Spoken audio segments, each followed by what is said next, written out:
Simple question, though. Do you, in the future, have a vision of an East Turkistan? Uyghur people should decide their own future. The Uyghur people are entitled to live with the freedom and dignity. And I can't speak for them. They need to decide their own future.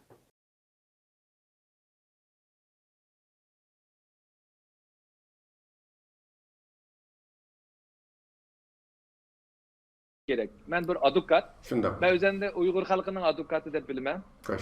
Ben Uyghur halkının Xitayning ayıplashiga cevap berdigan xalqining xalqaro san'atga haq huquqini qo'g'daydigan bir inson deb bilaman.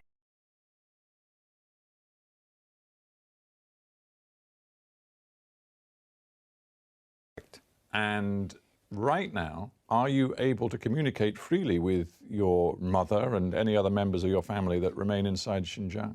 I have been fortunate in the last 2.5 years, been able to maintain contact with my mother and my father before he passed away.